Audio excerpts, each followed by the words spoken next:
received my first appointment, I had many concerns. But God reminded me of the story of Abraham in my prayers. Hebrews chapter 11 verse 8 says, "By faith Abraham obeyed when he was called to set out for the place that he was to receive as an inheritance. And he set out not knowing where he was going."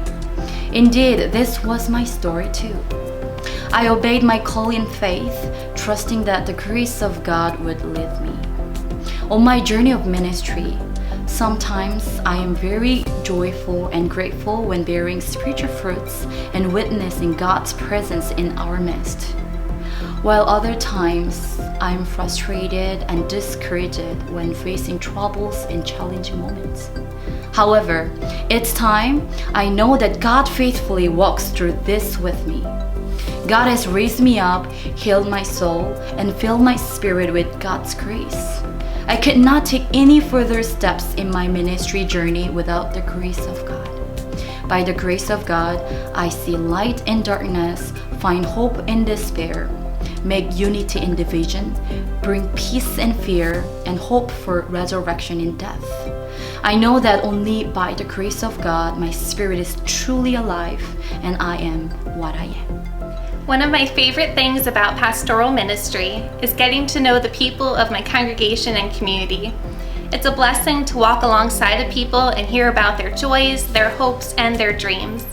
It's also a sacred walk when we hear about their deepest worries, fears, and regrets. Time and time again, I'm amazed as I watch God at work in the lives of the people around me, especially in ways that no one expects. Even the darkest moments in someone's life have oftentimes proven to be a transformative experience. It's in these dark moments that I've witnessed God bringing forth God's light in the midst of that darkness by providing healing, reconciliation, and newfound hope. I found throughout this journey of ministry that as others experience God's grace, and I'm blessed to witness God at work, then subsequently my own spirit is nourished and encouraged. I've been most nourished by the ways that God's grace comes to us in relationships. I think there's a deep blessing in having people of all ages active in my life, and I'm so grateful for the varieties of wisdom and love that have kept me going.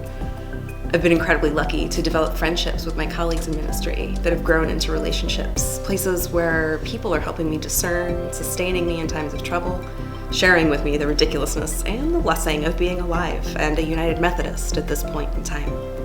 It's not just those personal relationships, though.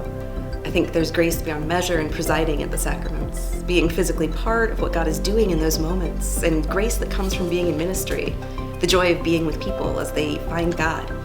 As an elder serving in the local church, I get to journey with people as they're going through things like fear, grief, and uncertainty. We explore where is God in those times, how God's always creating us, calling us, and sustaining us. And I get to journey with people through other things: discernment, elation, rejoicing, spiritual growth. And again, where is God in those things? How is God always nurturing us, liberating us, sanctifying us as we grow closer? I think it's in these embodied moments of relationship that I'm reminded parts of our life of faith may be solitary, but we're never in this alone. And that too is grace.